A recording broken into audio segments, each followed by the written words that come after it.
XQC. Values are not being punished at the same XQC ratio watching Asmodel talking about Hassan. person would be punished, or people that are of the opposite spectrum. I think you can look at the amount of death threats that people have made, the you know, calling to put a bounty on somebody. Like, these are things that are in some cases could be felonies, right? And I think that it's very obvious that, I mean, you know, again, the simplest answer, in my opinion, is most often the correct one.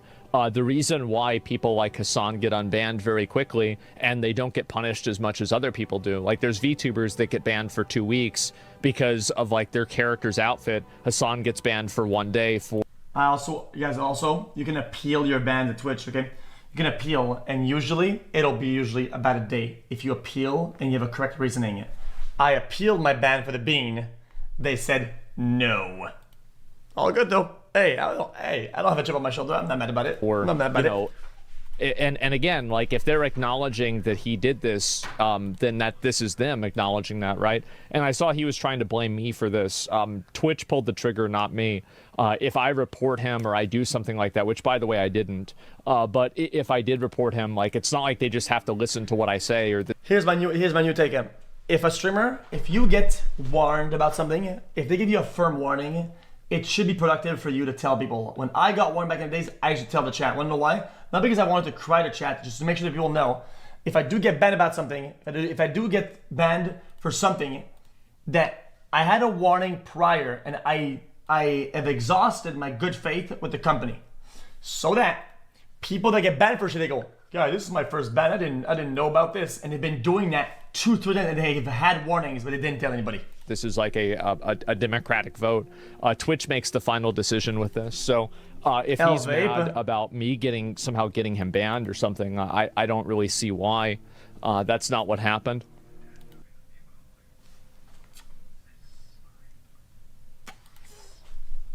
WVape, any vapors in the chat?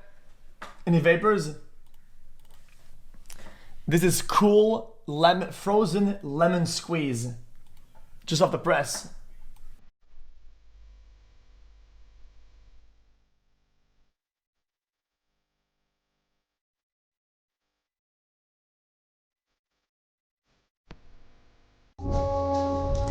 Jacob, Bella, and Welch. Bella in university. Yo, by the way, did you see who's watching it? You wish your streamer could do this.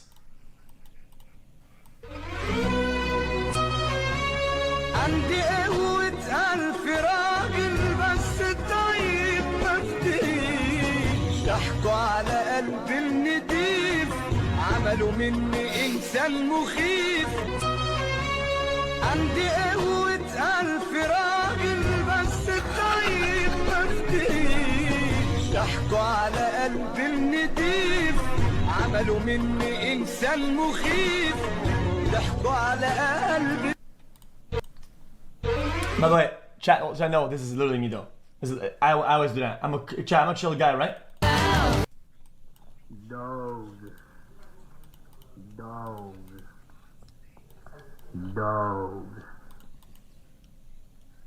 Construsse cidadão, mano. A mãe na rede. Clap. Minha goninha, galiciane, me dê. Wait, that sounds like a song. Wait, hold on. Construsse galiciane, me dê. Minha goninha, galiciane, me dê. Chat, the dubstep remix. Shut up your poor now. Chat, the Arabic song dubstep remix. No.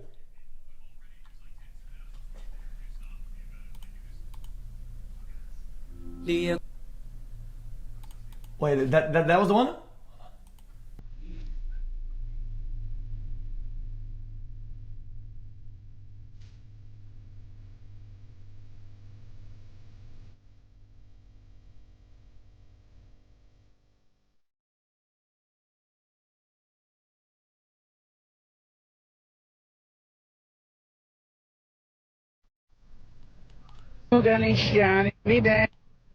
Oh, it's afraid, that's why.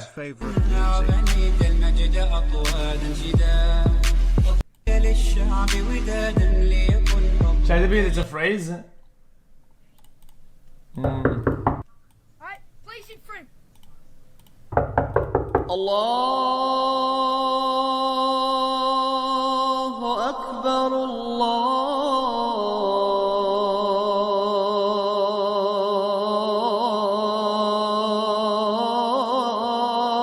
Akbar.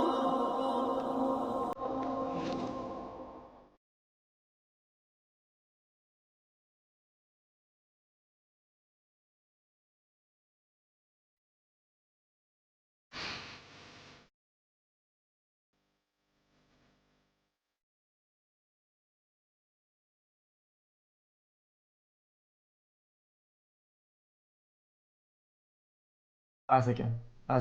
But if someone's saying not funny or whatever, this isn't about anything you think it is. This is about Minecraft. It's not. Forget about it. If you don't want there when the disc came out, you don't want there. It is what it is. Fucking hell, Ray! What the fuck? And you don't call it fucking foul? I be like this sometime when I want to get my order took at Sonic's. Ashley Soul. Y'all see? Never mind. What the hell you got? That's fucking XQC, disgusting. what do you know about Force in 1337? Force in 1337. Wait, what? Wait, what?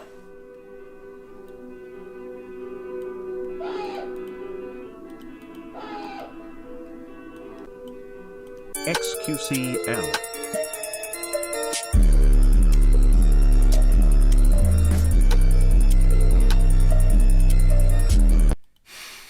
I has now been 6 years and 6 months. And I have yet to be officially welcomed in the jungle. The skin on your nose is the same type of skin as the skin on your lips. You can test this by blindfolding your buddy and having him tenderly smooch you on your butthole and on your lips and see if he can tell the difference. A blue whale consumes 4 tons of krill every single day, and your BBW thick-ass beluga whale of a mother looks like she consumes that same amount in Krispy Kreme every day. Slurping a sack of big salty nuts down your dirty little piggy hole will give you a healthy... Bro. What? I am finding millions of these things all over the beach. Look at that. Mr. Wow. Beast? Now they may seem like beach spiders, but they're actually called soldier crabs. And if you can't tell yet, they have a very large army. Another thing that people don't know is that these guys actually make for a tasty snack.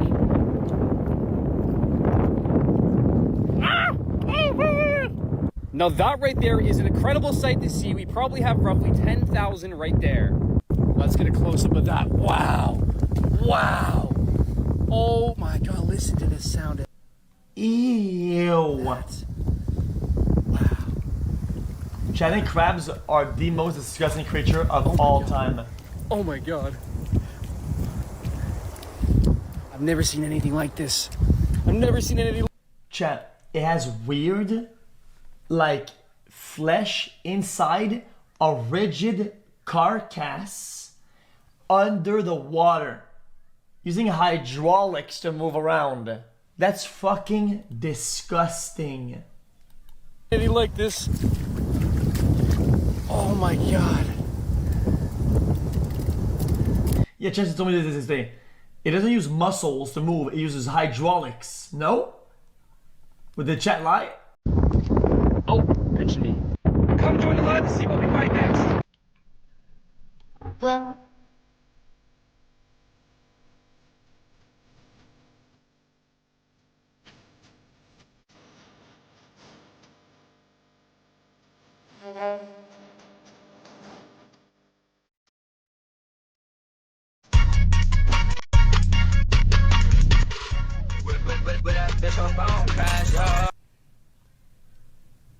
Weird edited photo of my friend.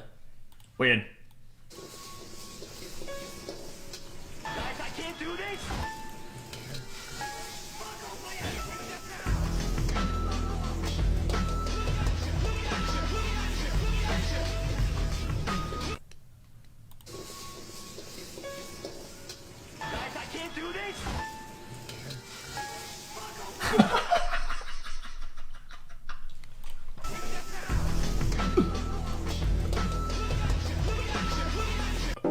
Oh, classic, Bellagio.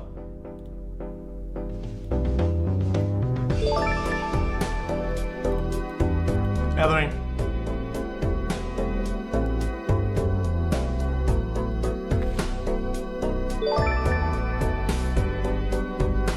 Oh, easy, tell ya.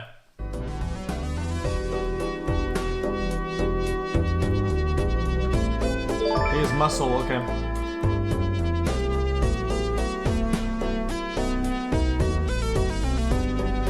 Oh wow, yeah, I know what it is. Grounded. Guess the game. What the fuck is he doing? Did you just watch TikToks?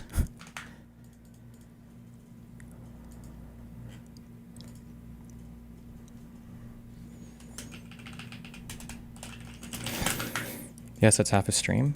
Based.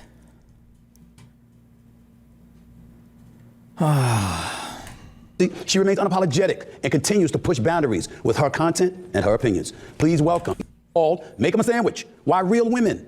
The success of this one, because my next guest is considered a controversial figure, known for her provocative statements and conservative views. She's built a successful media brand, which includes a popular podcast and a new book called Make 'em a Sandwich. Why real women don't need fake feminism. Despite facing criticism and controversy, she remains unapologetic and continues to push boundaries with her content and her opinions. Please welcome to the Stephen A. Smith Show, the one and only Candace Owens.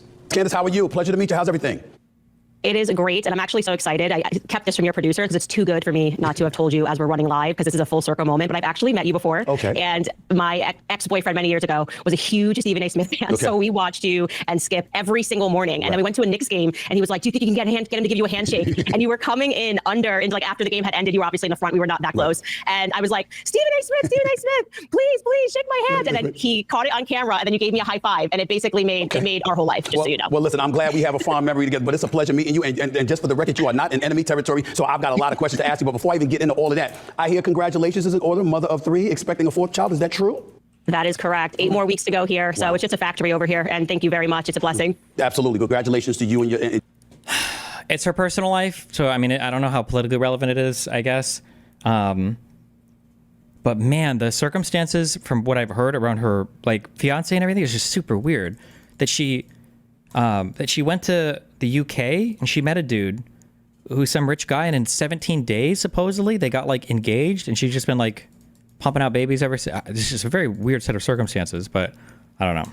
And you and your hubby and your family and everything like that, wishing you nothing but the best. Let's get right to it, Candace. First things first, you know, when you saw the election results take fold and you saw Donald Trump win the election, popular vote, electoral college vote, et cetera, what were the thoughts that ran through your mind when you saw the results transpiring?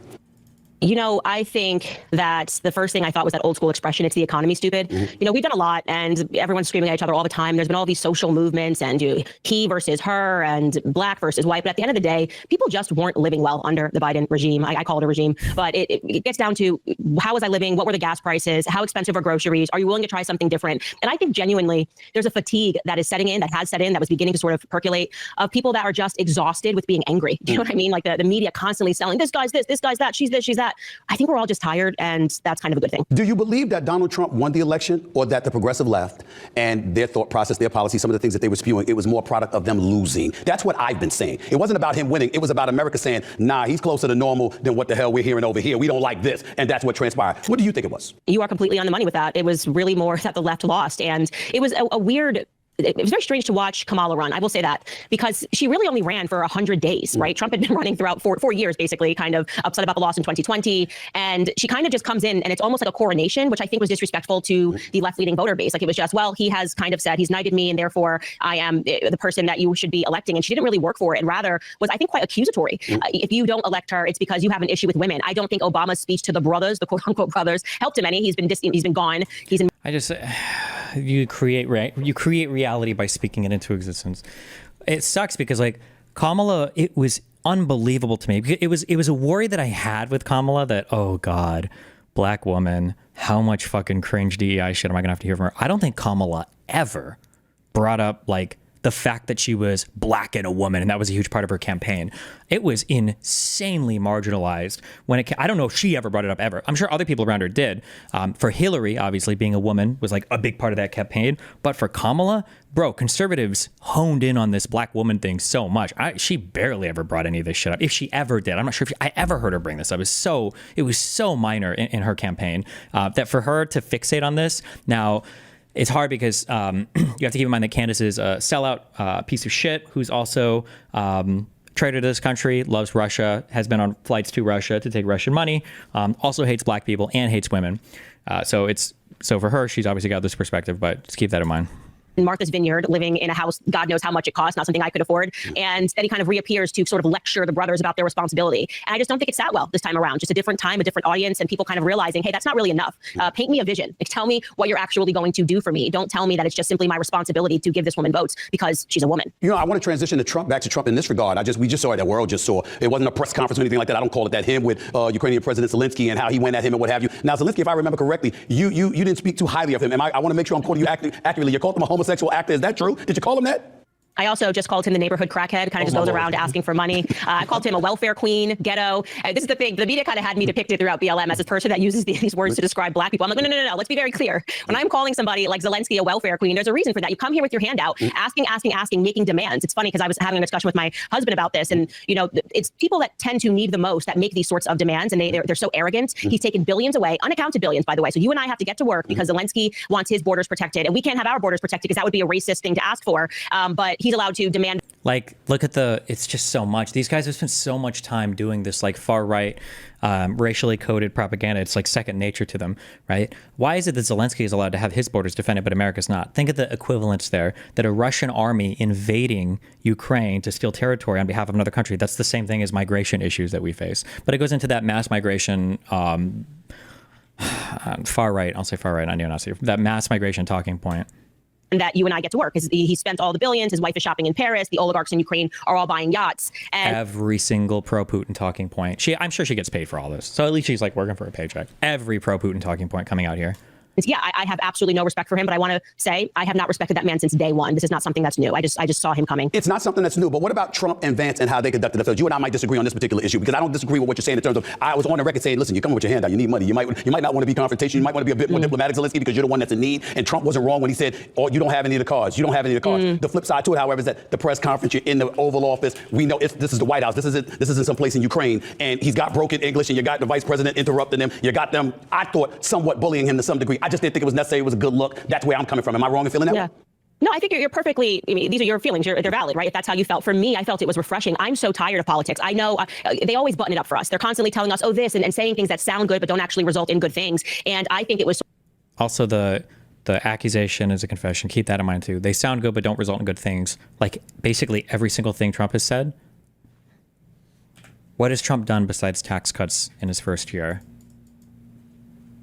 Always button it up for us. They're constantly telling us, oh, this, and saying things that sound good, but don't actually result in good things. And I think it was sort of the frustration of how much he has taken from America to not come with some respect. And I likened it to, even when you go to your granddad's house and it's your birthday, your mom kind of makes you wear something special. You know, he's going to give you a card and slip some cash in there, $100. Granddad's always good for that. And you just come with some decorum and some respect. This dude has been wearing military fatigues for like 5 years now. Okay. Put on a suit. As soon as he gets out of the car, Trump's like, well, he's dressed up. This should let you know. This should signal to the public that what he's doing is an act. Why? Give me a scenario, a reason why he can't put on a suit. Even if you're in the midst of a war, why can't you put on a suit when you're coming to ask for money? Well, because you want. Keep in mind that she's already accused them of going luxury shopping and everything. She literally just did it like 2 minutes earlier, accused them of shopping for luxury goods and shit during the war, and all the oligarchs are stealing money. If he would have shown up in a suit, she would have said the exact same thing. Oh, glad to see he's got so much money now that he can start buying these fancy suits. And she'd literally have like a steal his fit, like $55,000 custom made. I bet it came from, you know, this master tailor from fucking Italy. Like, give me a scenario, a reason why he can't put on a suit. Even if you're in the midst of a war, why can't you put on a suit when you're coming to ask for money? Well, because he wants people to see him as a guy that's downtrodden in the trenches. And he's not that. This guy's been on the cover of Vanity Fair. He's been on the cover of Vogue. He's been on the cover of Forbes. He's doing photo shoots. He did a 3-hour podcast with Lex Friedman. He asked and was declined a spot to go to the Oscars a couple of years ago. And so this is making a mockery. Damn. This is making him put on a suit. See, you know? this is why people got to be careful about messing with you, because I was getting ready to disagree with you until you threw out those last.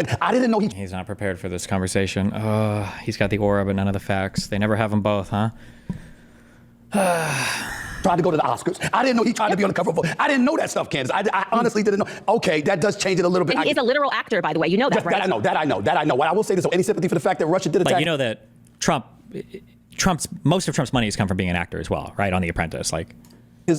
Little bit. He's a literal actor, by the way. You know that, right? That I know. Well, I will say this. So any sympathy for the fact that Russia did attack his nation? I mean, that there is some sympathy for that, right? We see the rubble. We see the catastrophe. She won't give that, will she? Will she actually admit to that? Will she? Yes, and very quickly move on to the next thing.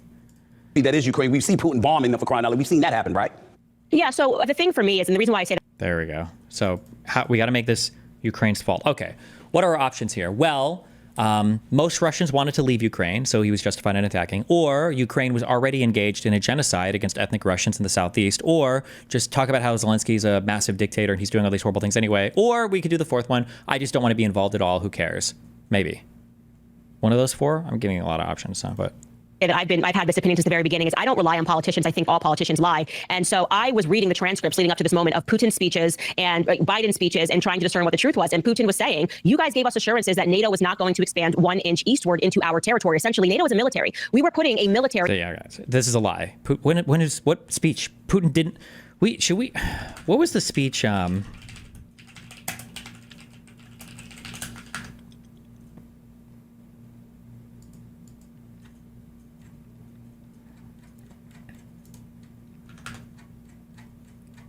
Is this something that I'm thinking of where he talks about the security of our motherland? Like, Putin wouldn't even be in a position to talk about any promises from NATO. I won't read this whole thing right now. On his border, despite in 1989, when the Berlin Wall came down as a condition, an agreement for them to agree to take down the Berlin Wall, we promised, and you can go look at this in NSA declassified documents, James Baker was a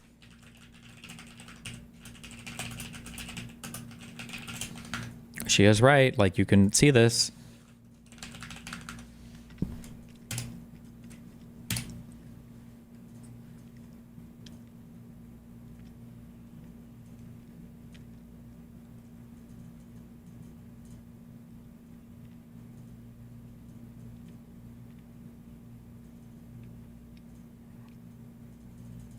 Not once, but 3 times, Baker tried out the not 1 inch eastward formula with Gorbachev in February 9th, 1990 meeting. He agreed with Gorbachev's statement in response to the assurances that NATO expansion is unacceptable. Baker assured Gorbachev that neither the president nor I intend to extract any unilateral advantages from the processes that are taking place, and that the Americans understood that not only for the Soviet Union, but for other European countries as well, it is important to have guarantees that if the United States keeps its presence in Germany within the framework of NATO, not an inch of NATO's present military jurisdiction will spread in an eastward direction. This had to do with they were talking about the reunification of Germany here, is what the big thing was. Afterwards, Baker wrote to Helmut Kohl, who would meet with the Soviet leader on the next day. With much of the very same language, Baker reported, and then I put the following question to him, Gorbachev, would you prefer to see a united Germany outside of NATO, independent with no U.S. forces, or would you prefer to see a unified Germany to be tied to NATO with assurances that NATO's jurisdiction would not shift 1 inch eastward from its present position? He answered that the Soviet leadership was giving real thought to all such options. He then added, certainly any extension of the zone of NATO would be unacceptable. Baker added, in parentheses, for Kohl's benefit, by implication, NATO in its current zone might be acceptable. But, okay.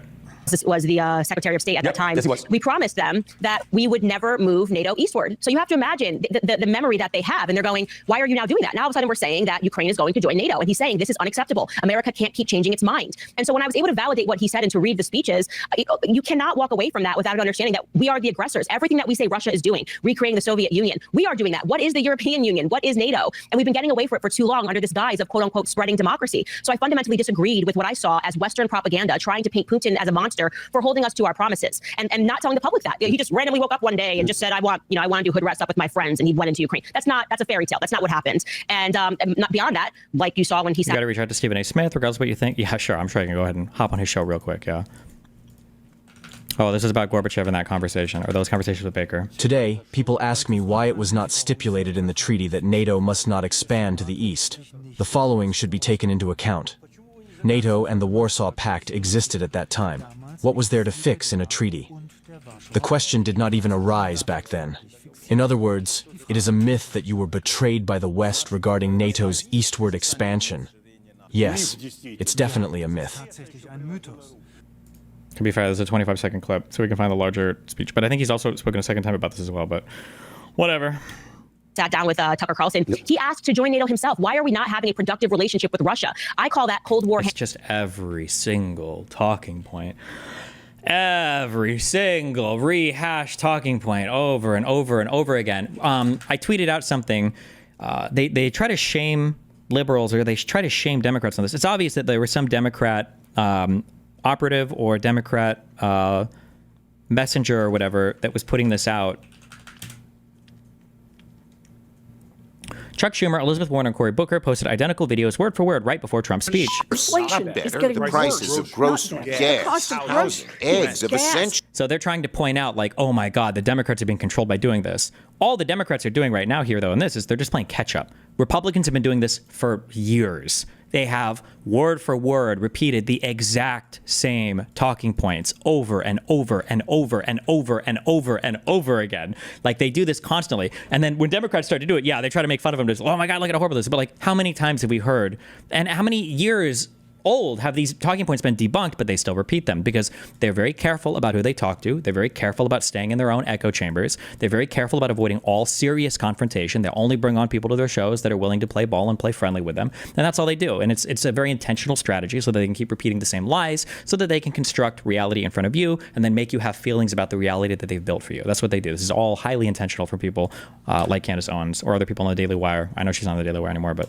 promises and not telling the public that. He just randomly woke up one day and just said, I want to do hood rat stuff with my friends, and he went into Ukraine. That's a fairy tale. That's not what happened. And not beyond that, like you saw when he sat down with Tucker Carlson, he asked to join NATO himself. Why are we not having a productive relationship with Russia? I call that Cold War hangover. People that grew up under their desks afraid of a nuclear bomb can never see Russia outside of being villainous. And quite frankly, I think Zelensky he suspended elections. He's locked down churches. He's locked up. Okay, suspended elections, locked down churches. Can we hit the other two talking points? It's banned political parties or opposition and banned the Russian language from even being spoken. Can we hit those two other Russian talking points as well?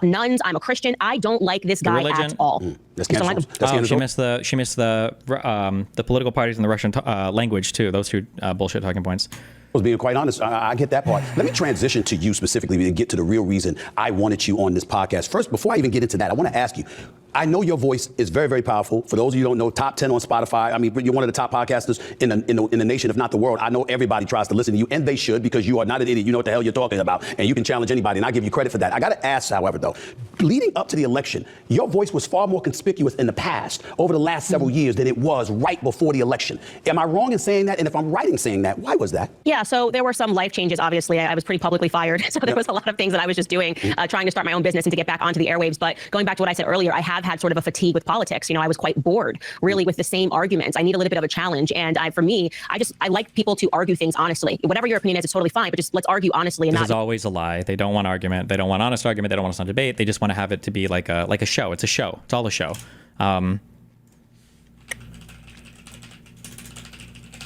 They've been doing this for a long time, but it's gotten worse, right? Welcome back to Crossfire. We're talking to Jon Stewart, who was just lecturing us on our moral inferiority. John, you're prominent staff. Tell us, what do you think of the Bill O'Reilly vibrator story? No, I'm sorry. I don't. I'm here to confront you because we need help from the media, and they're hurting us. I made a special effort to come on the show today because I have mentioned this show as being bad. It's not so much that it's bad as it's hurting America. So I wanted to come here today and say, here's just what I wanted to tell you guys. Yeah. Stop. Stop hurting America. I watch your show every day, and it kills me. I can tell you love it. It's so painful to watch. Your partisan, what do you call it, hacks. Wait, John, you have a responsibility to the public discourse, and you fail miserably. I think you're a good comedian. I think your lectures are boring. You're on CNN. The show that leads into me is puppets making crank phone calls. What is wrong with you? It's someone who watches your show and cannot take it anymore. I just can't fail miserably. I think. There's a longer 14 minutes, I guess. Is that all this whole thing is? But he calls them out on this is like fake debate, basically. But Crossfire wasn't anywhere near as bad as what the conservative media landscape has gotten to now. It's unbelievable. Use all the same rhetoric. And so to be this far into, this is like the third time Trump. Or I guess maybe the reason why I don't like it as much now is at least before I know that I'm tuning into Fox News or I'm tuning into CNN. Okay. And I know what I'm getting. But today with alternative media, which is the cancerscape, people can pretend, oh, no, it's alternative media. We're independent. We think our own thoughts. We're not beholden to any political party. Meanwhile, independents like Tim Pool are literally campaigning for Donald Trump, literally going on the campaign trail and giving speeches for Donald Trump. Like, okay, very independent. Nice.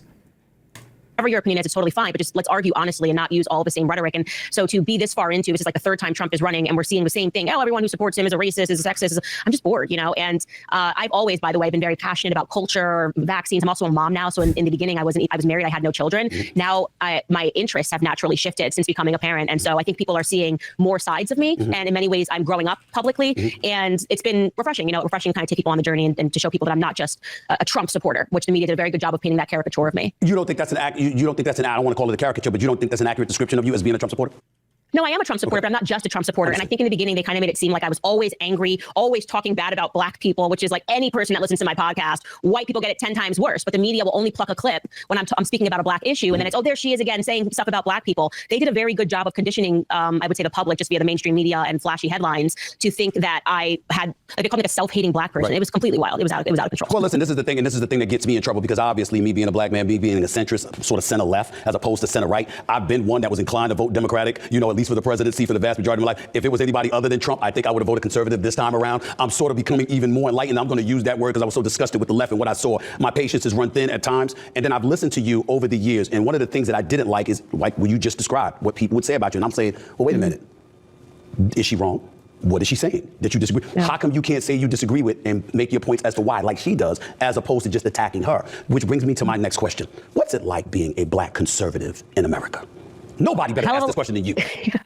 Honestly, it's a hell of a lot easier than it was when I first got into this back in 2015, because that was the first time they saw Trump, and people just could not see past how could this possibly happen. And I think the media had a stronger hold on people's minds then than it does now. Now we've seen the explosion of independent media. People are able to get their voices out outside of the New York Times and CNN and Fox News, and that's helped tremendously to defeat all of these media caricatures that are being created. But I find it now, it's pioneering, to put it in a nice way. And I think it's the most rewarding thing ever when what I have found is that if you just stand for truth, even in the beginning when it's really hard and people say just terrible things about you, and I've been called everything you could possibly imagine, then there's that moment, even if it takes years, where they do come back and they say you were right, particularly about BLM. I mean, I was hitting the drum about the finances so early, and I'm going, this, like, I'm not saying that you don't have feelings about this thing, but I am telling you something else is going on, and this is going to harm the black community in the end. This money is just going to be zapped out of communities, and communities are going to be destroyed. And then when that was proven right, it was so refreshing to hear people say, yeah, we kind of hated her for a really long time. We're kind of saying this for a really long time. And then, the fraud of Patrice Cullors and what they were doing with the money. And so my brain just works differently. I am different, and I'm happy being different. I don't want to be the same, but I also do respect, I think I've learned in the process as well, is to just respect where people are at.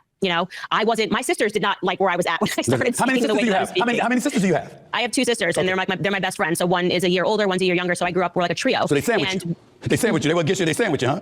Well, they just didn't really care. Right. To me, that's Candace. I've always been different, right. And they didn't know what I was on or what I was thinking. And now this last election, they voted for Trump, which is crazy. Like, I mean, they were fully on the left and they just sort of saw it. And so it's just been cool to see that. And they now like my podcast before they didn't even listen to it. But we always had, I grew up obviously not obviously, but my family has a great sense of humor. And that was one of the worst things I hated about BLM, is that I've always thought that black people culturally, we're the funniest. We're the funniest. You always want to go listen to Chris Rock, Chris Tucker. And you saw that removal where everything was just taken so seriously. We're so easily offended. And I hated that. I thought the best parts of what the black culture represented to me growing up was removed. And for me, my sisters, they never cared. Like, I'd be like, can you watch my cat? I have to go to a Trump thing. My sister would be like, oh, are you going to another one of your Klansman rallies? Like, yeah, I'll watch your cat, Didn't she literally, am I misremembering? I feel like she shit on rap and black music and stuff when she was in my apartment. Am I wrong on this? I feel like I remember that happening, or maybe maybe she was only shitting on particular music.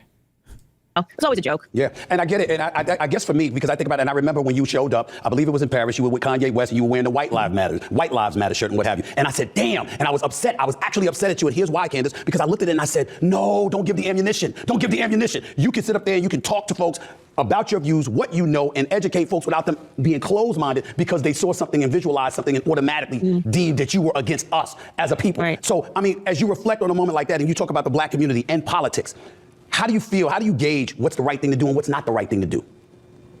For me, I just listen to God and Jesus, my religious personal values. The discussion and polite discussion, it doesn't work. I have found that. You can go back and watch me on stage with T.I. and Killer Mike, and it doesn't work with the black community. And I have a theory on this, and I think partially it's because we have this instance of father absence, but there's a lot of attitudes. And if you try to come politely, you're just going to get disrespected. And so in terms of the White Lives Matter shirt, first off, Kanye, that's how he communicates. He communicates with art. That's like, this was Kanye's thing that I was stepping into, but I understood what he was saying there because he is someone that does not like, no one puts Kanye in the corner. No one tells Kanye what he has to be. And so when you start saying, oh, I'm going to superimpose you just being a black victim onto someone like Kanye West, and he hated when white people would come up to him and say Black Lives Matter. So he's like, okay, you want to patronize me? Oh, let me patronize you. Your life matters too, right? Like, oh yeah, like white lives matter too. And I want you to know that white lives matter. Your life matters. He never liked that, the patronization of it. And so I felt the same way. And we communicate differently. I usually am using more bombastic words, but that moment to me, especially as someone who grew up in really Kanye's music kind of gave me the courage to be myself, to not have to be an archetype of what a black woman should be. It was a moment for me that I reflect on very fondly. And yeah, it broke the internet, and it started a lot of conversations. But imagine if black people were just like, yeah, every time I saw a white person, I'm with you, but your white life matters. It's just, there's something about it I just don't like. It wasn't for me. You brought up the use of bombastic words. You used that with George Floyd as well, who was murdered by a police officer in Minnesota. And obviously a lot of... How hardcore is the code switching here? Does she fight on that? Because there's no shot she believes that. She absolutely... I don't know if I've ever seen her give a take on George Floyd, but she absolutely believes that George Floyd died of fentanyl overdose and the cop was a hero who did absolutely nothing wrong. People in the black community had a real problem with you as it pertained to that. That brings me to this question. When you take these positions, does it enter your mind? I don't want to use the word vitriol because I think that's a bit too strong and that's unfair to you, and I don't want to do that. But when you consider the fact that so many people in the black community have voted Democratic since the civil rights legislation in 1964, remember what Lyndon B. Johnson said, that, you pass this legislation and we'll have the Negroes vote for us for the next 200 years. Remember that statement? I know, I remember that statement. I'm wondering, because of your knowledge of politics, your obvious knowledge of the issues, when you speak on these things and you take positions about, you take such positions, particularly if it's antithetical or the antithesis of what the black community will point to, do you think about it and do so on purpose because, dare I say, you're disgusted with us as a community for being hoodwinked by the Democratic Party in your eyes? Is that possible? So that's a very good question. And disgusted would not be the right term for it. Frustrated, yes, and constantly trying to give people the facts so that they... Wait, Candace talking about rap. What do you mean by that, I guess? So there has Lucy and Grange, which is just wild. Okay. Yeah. What do you think? You made a mention that this might be an indicator to things that have happened with black culture. What do you mean by that, I guess? So there has been just a very obvious corrosion in black culture. Like the music that I grew up in, I was listening to Temptations, Lauryn Hill, like it was all about like family, love. It was real talent. And then something just really shifted and it all became about derogatory, debased, gangster rap. And it's to change that. Yeah, I don't think she ever liked any rap or any rap culture, although maybe she'll say she likes Kanye because she worked with him for a little bit, but I'm pretty sure this is what I remember. Yeah. I've noted in a lot of my commentary, and I think other people had. Like I asked the question. There's a really, in my view, or maybe does she give like a positive shout out to Kendrick? Maybe she does. I don't know.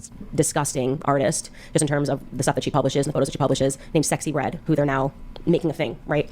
Who makes the decision to sign a Sexy Red? You're telling me you have all the money and all the talent at your fingertips, and you sign a woman who, at her baby shower, 9 months pregnant, however pregnant she was twerking and had her butt cheeks in, like somebody's face was inside of her butt cheeks. That to me is very intentional, because you're not signing her based on talent. You're not signing her based on following. You're signing her because it's filth, and you're perpetuating this filth into my community. So. Oh, was I understanding this at the time? She's doing the Jewish dog whistle right now, that Jewish record label execs are trying to poison and destroy other communities by promoting certain types of culture. That's what she's signaling right now. I'm not sure if I caught this at the time, but that's what she's making the argument for right now. It's just something that I've noticed, something I talk about often, that we're intentionally being sold crack, it feels like, So, I'm trying to think of which direction I want to go. Any direction you want. I'm an open book. Yeah, you're fine. There are like two kind of different ways of viewing this. And I feel like you fall more to one side and I'll get my side, and we can kind of see if we can iron out or figure where we are at, I guess, in the middle here. I feel like when you look at the evolution of, when we say like degenerate black culture or degenerate black music, I think we're generally talking about like the beginning of hip hop and rap, and then kind of the evolution of that going forward, coming away from like the R&B singers and everybody like in the 50s, 60s, 70s, whatever, right? Yeah. But hip hop isn't always filth. But yeah, I get your point. But that seems like general. Okay, should I say hip hop isn't always filth? Okay. Yeah. It feels like when I look at music, or if I look at music that people create, oftentimes the music is a reflection of their circumstances. And you can see, especially as America and the black communities became more conscientious maybe of the ghettos that they've been kind of pushed into, or the policing situations that they had to be a part of, or drugs destroying their communities, et cetera, et cetera. And then those people turning to crime, that you also see the music and the art kind of reflect those conditions. And then those pieces of art that get created, especially the music, end up being like worldwide popular. Like the most popular genre of music in the world is like hip hop and rap. So when I look at people pushing certain stuff today, I'm like, okay, well, we got two really big, in my opinion, I'm in school for music, I don't know if it's saxophone or whatever, so we got two really big contributions to the world of music from America. One was jazz, that came basically from the black community, and then the second was like rap and hip hop. These forms of music become popular. People see that it's popular. They want to get involved. Obviously, the money men, the people on top, they want to kind of continue to push this because it's popular and everybody around the world consumes it.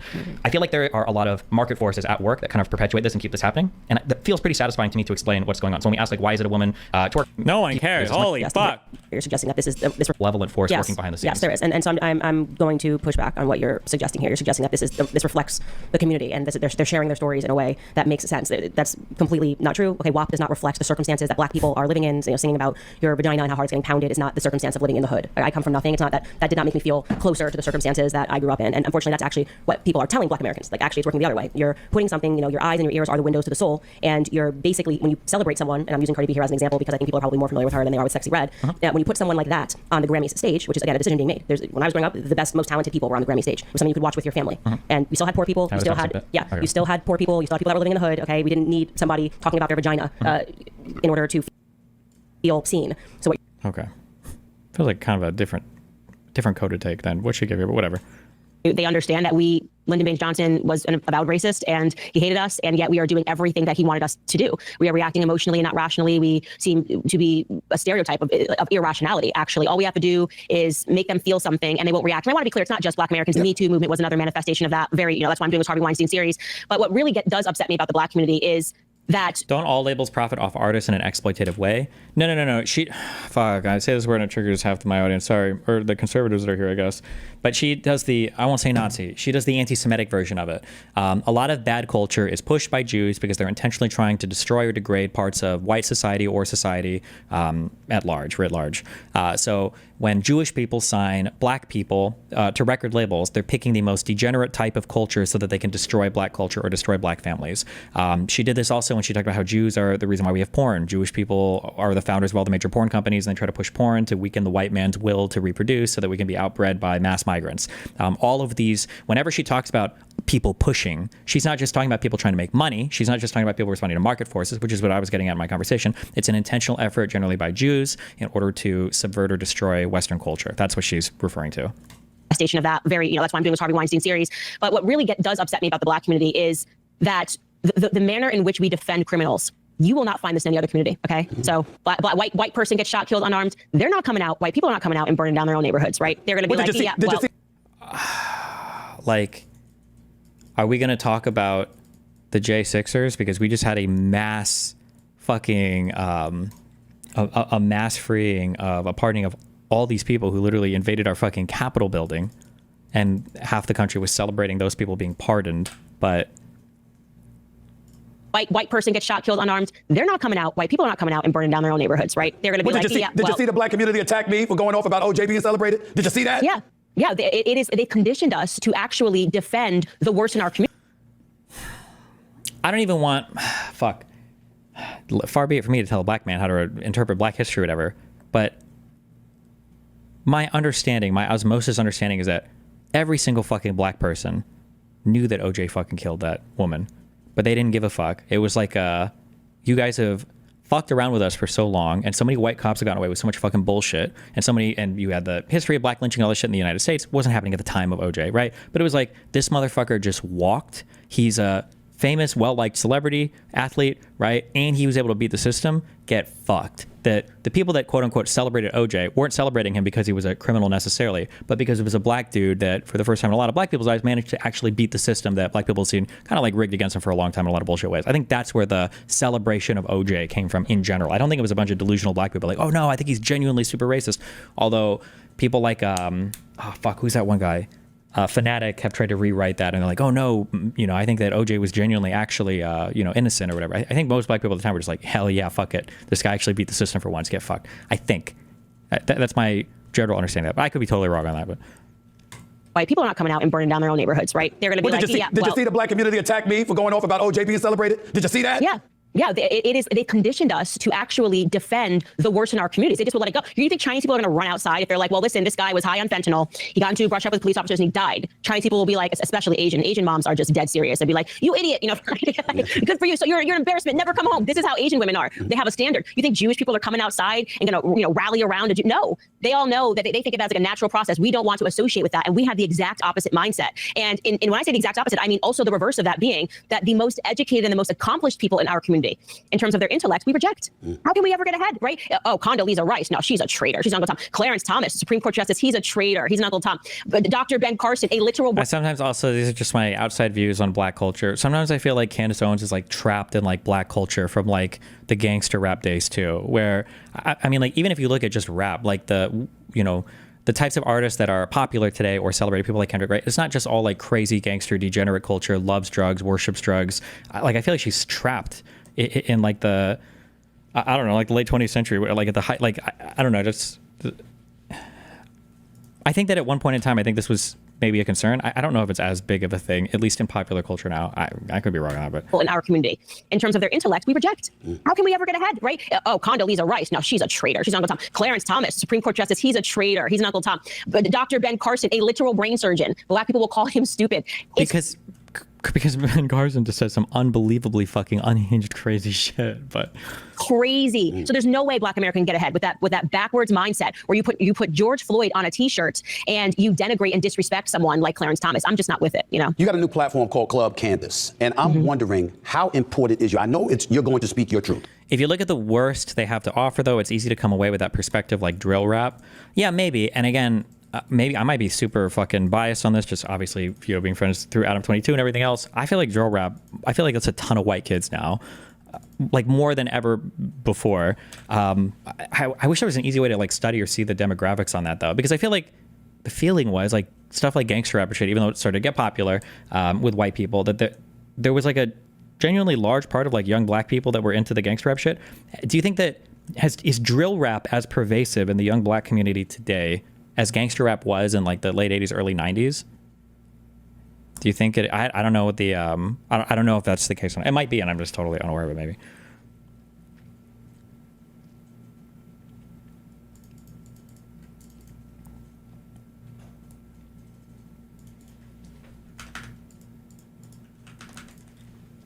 A new platform called Club Candace, and I'm wondering how important is you. I know you're going to speak your truth. You have proven that time and time and time again, okay? But in the process of doing so, as you have this new platform, how important is it for you, if at all, to reach and resonate with the Black community, or to really, really provoke change all across the board, particularly in the United States of America? Where do you lie with that? Yeah.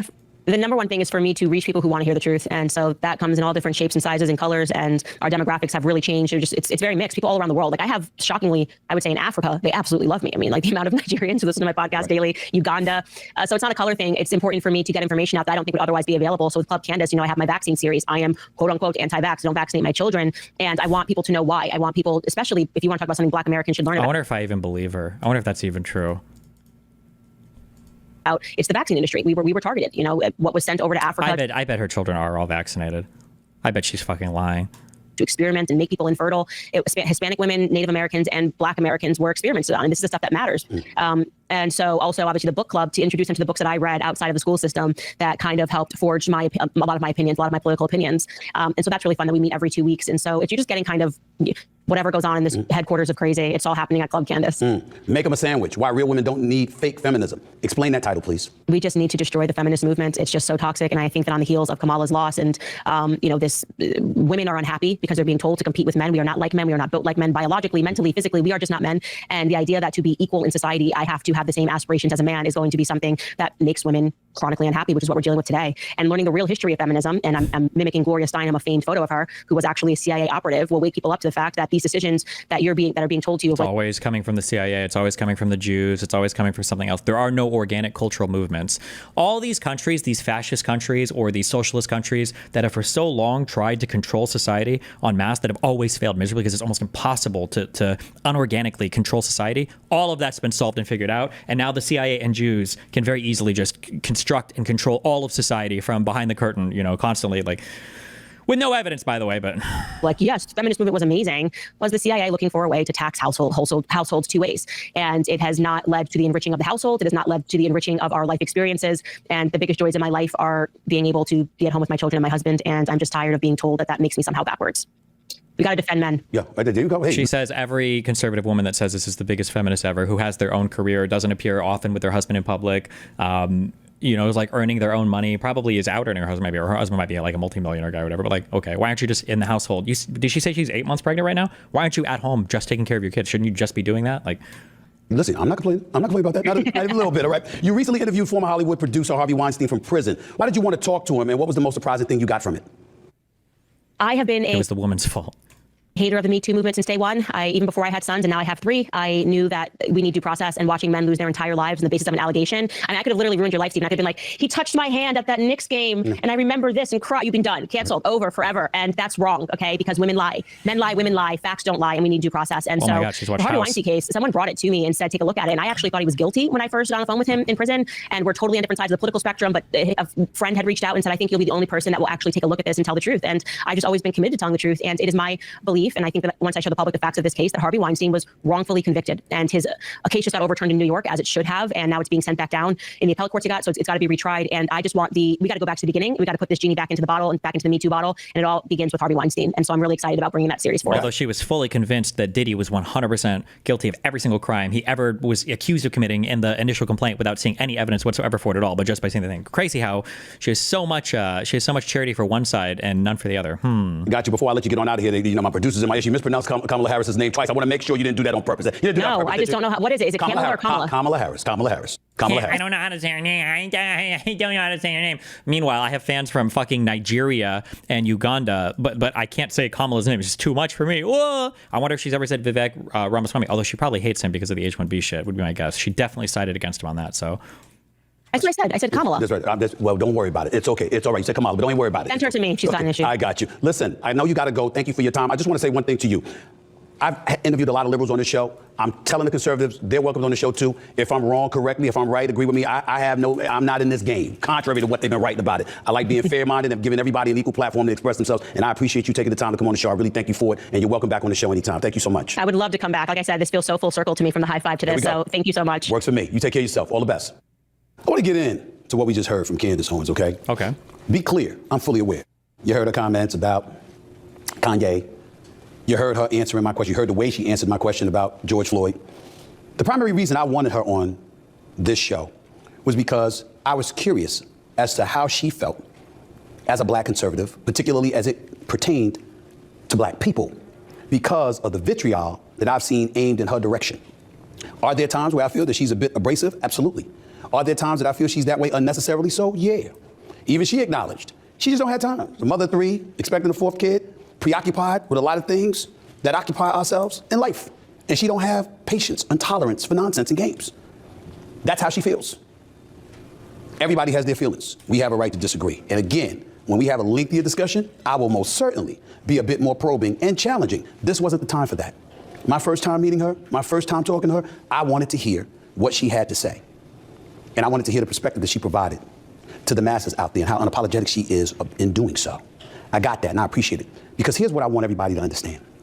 And I want us to understand that we'll never get far until we learn to do this. No matter what our emotional state of mind is, no matter how turned off we might be over the things that people say and the manner in which they say it. Yes, it's true. Every truth ain't meant to be heard. Yes, it's true. Sometimes it is about the way you say something instead of what you're just saying. But far more often than not, the truth is supposed to usurp everything. And when that young lady speaks, don't even think about challenging her intelligence. Don't even think about challenging her ability to articulate her point of view. You better know what the hell you're talking about when you come at her. That's what I take away, just as much as anything else. I can't wait until she and I sit face to face one day and volley back and forth about what we feel, what we believe, what we stand for and why. Because I'm certainly different than her when it comes to some political positions she has taken and beyond. There is no doubt about that. But I can't deny she's sharp as a tack. And you damn well better be if you're gonna come for her. Because ladies and gentlemen, like it or not, Candace Owens, she's not going anywhere. Even when you thought she was gone, she's around. Number 8 on Spotify's list of podcasts and climbing. And she's in her 30s. She's not going away. No matter what some of you want, she's not going away. Deal with that. If not, I get the impression she will make you. Before we go, I want to mention that President Donald Trump will deliver an address tonight in prime time to the House and Senate lawmakers on Capitol Hill. The speech will resemble something like a State of the Union address. Meanwhile, Democrats today have gone out of their way to post messages on social media about the current Trump administration and what's happening to American lives. I mean, it's fair. He wants to do his first thing is being like not super confrontational, I guess. We'll just save a second confrontational when it actually happens, huh?